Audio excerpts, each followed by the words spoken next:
Most of humanity's noteworthy advancements, such as flying, sailing across seas and oceans, discovering new metal alloys, space exploration, quantum sciences, and the understanding of life's governing forces, have taken place during the span of the last few centuries, or so we've been led to believe. Although extensive evidence has been put forward regarding humanity's advanced past, it has been obscured and steered away from the public knowledge, largely due to the challenging nature of this information and its potential to upend the current scholarly paradigm. In a way, this could be because our current understanding of the universe and the forces that govern it is radically different than our ancestors and yet so similar in terms of capabilities. Ancient sacred manuscripts and engravings, chiseled stone artifacts, megalithic sites throughout the world, as well as countless out-of-place discoveries, are all vivid accounts of a bygone, glorious era of humanity. Referenced by various ancient literary works, Atlantis seems to have been the precursor civilization that reached peak development ahead of us. The Atlanteans mapped and traversed the entire world and raised pyramids and megalithic temples at key locations.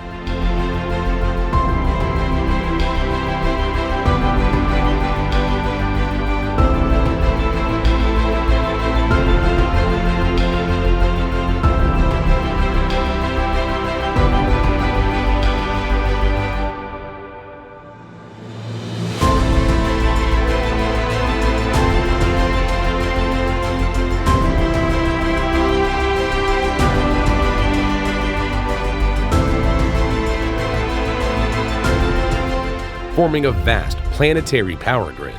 They possessed a deep understanding of the fabric of the universe and applied this knowledge to all their earthly accomplishments. With their flying devices, they could reach sonic speeds and travel to any place on Earth they desired.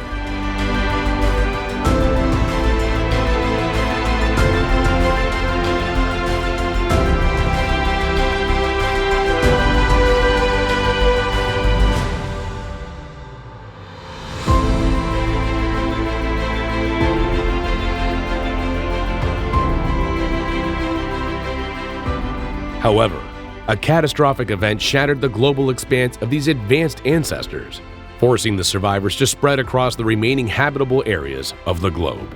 Now, you might think these are just unfounded tales, but as you're about to see, evidence attesting to this Atlantean civilization is piling up at an ever-increasing rate. Not to steer too far from the mysterious Lady of Elche discussed in the previous episode, let's have a look at the series of unusual artifacts unearthed in the Mediterranean region that have contributed important pieces to this archaic puzzle. The Lady of Elche is one of the questionable artifacts from the Mediterranean region that doesn't seem to belong to the time frame and place where it was discovered. While the controversial coiled items hanging from her headgear have been interpreted by mainstream scholars as simple ornaments, the reality seems to be far from that. Unearthed at another site near the Mediterranean shore, this time in Italy, hundreds of strange artifacts belonging to an unknown civilization have unveiled key aspects about Atlantis. In 1971, after a heavy downpour, a series of landslides ravaged the tiny Italian village of Girifalco in the Caria region. When local lawyer Mario Tolone Azzariti arrived at the scene to assess the damage done by the torrents, he was baffled to discover a terracotta head of a woman inscribed with unknown symbols. During a 20-year pursuit to learn more about these ancient Italian people, he discovered a lush heritage of artifacts belonging to a civilization so far unknown. Some of the artifacts were so out of place that they would challenge our common understanding of the past to a great extent. One such item is an 18-centimeter wide terracotta representation of a dinosaur, identified today as Stegosaurus, together with a marble slab that has the same dinosaur shape etched on it. We are going to focus on these particular discoveries later on. For now, let's have a look at the rest of the noteworthy artifacts from Tolone's collection. Among them are clay tablets, terracotta discs, and other distinct ceramic objects inscribed with ancient symbols, as well as a pair of stone heads with strange features that also display meaningful pictograms. What many of the hundreds of artifacts discovered at the site in Italy have in common is the abundance of piezoelectric materials present in their composition. These materials produce electric current whenever they are placed under mechanical stress.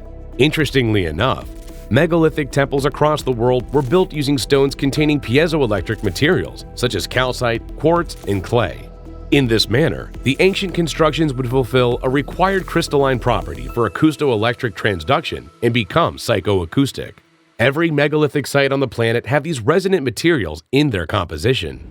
Also, items like psychoacoustic helmets, sacred healing implements, mathematical mandala representations in tablets with votive passages. Is it possible that the people of old knew the secrets of piezoelectric conductivity? If so, what did they use this for? One of the main uses of piezoelectric materials today is for harvesting energy and generating power, as well as for producing and detecting sound. Due to the ability of mechanical forces to travel through air when in contact with piezoelectric materials, they can generate wireless electricity. Could this be the very reason why ancient people used piezoelectric materials in all their revered megalithic constructions and ceremonial items? Now you might be thinking that deciphering the inscriptions on the mysterious artifacts recovered from Italy could provide the answer. And this is where things become really interesting. The language has been identified as Paleo-Sanskrit, which is an early form of Sanskrit dating back to the end of the last ice age, some 12,000 years ago. Fortunately, Professor Kurt Schildman spent his life decrypting and translating this time-worn language of the Atlanteans. Schildman was an esteemed German linguist, epigraphist, and antiquarian who pursued alternative beliefs and contributed greatly to the topics of Atlantis and the ancient astronauts theory. As a member of the Ancient Astronaut Society, AAS, founded in 1973, he defined the purpose of the organization as to collect, exchange, and publish evidence that supports the following theories. A. The Earth received visitors from outer space in prehistoric times. B. The present technical civilization of this planet is not the first. Needless to say, he quickly became notorious in all conventional scholarly organizations due to the challenging nature of his research. But this didn't stop him and other independent researchers from further digging up the truth. Since vital discoveries, such as the site in Italy, have lacked government support and funding, and have mostly been suppressed by mainstream scholars, it was clear that something of utmost importance is being purposely concealed. Therefore, during his lifetime, Professor Schildman and other like-minded researchers have gathered heaps of data detailing the lifestyle and capabilities of the antediluvian, super-advanced civilization of Atlantis. As you are about to see, archaic runes etched on artifacts from various places on this planet tell a fascinating story. Let's first have a look at what's inscribed on the unusual helmet of the woman's head that was unearthed in Italy. On the right side it reads, Kar Kar Kar, Adri Kar Kar Kar Adhi, which translates as works of the tree, works, delivering. On the left side it reads Kar Kar Kar Svar, Kar Kar Kar Adhi, which translates as works of the sun, works, delivering. These Paleo-Sanskrit writings evoke the complex understanding of these advanced ancestors regarding the beneficial infrasonic effects that tall trees and the sun have on living organisms. The helmet is made of limestone with traces of piezoelectric materials, and has a geometric shape that suggests it would be capable of effectively receiving infrasound waves. Furthermore, the site where it was discovered is 1,037 miles from the Great Pyramid, distance representing 4.2% of the Earth's mean circumference. The location is sitting on a concentric area, part of the power grid fueled by the mechanism inside the Great Pyramid. After thoroughly analyzing the locations of ancient pyramids, sacred sites, and megalithic structures across the world, researchers discover they are aligned in accordance with the foci of nonlinear standing waves, converted by the Great Pyramid in the ultra-low frequency range of the human heartbeat. In other words, the planetary infrasound resonance is focused by the Great Pyramid into radial bands at Fibonacci intervals, which is the golden ratio flawlessly expressed in the global circumference distances between Giza, Angkor Wat, and Nazca. The geolocation of Paleo-Sanskrit sites in the Mediterranean region make no exception. They sit on concentric rings where energy waves would have been most predominant. Apart from the site in Calabria, Italy, mysterious artifacts engraved with Paleo-Sanskrit runes were found on the small Mediterranean island of Malta, located 1,091 miles from the Great Pyramid, a distance comprising 4.4% of the Earth's mean circumference. It perfectly ascribes to the Fibonacci interval scheme.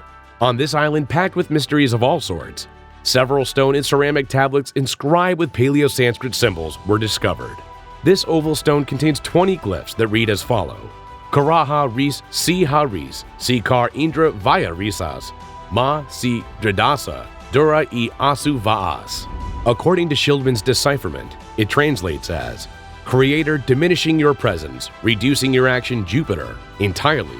For diminishing are your 30 residences, malevolent also, life's will is.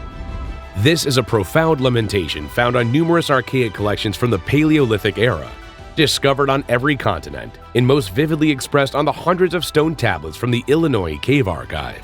As you're about to see, this doesn't just prove the advanced knowledge of our ancestors, it also tells what happened on Earth in the very distant past.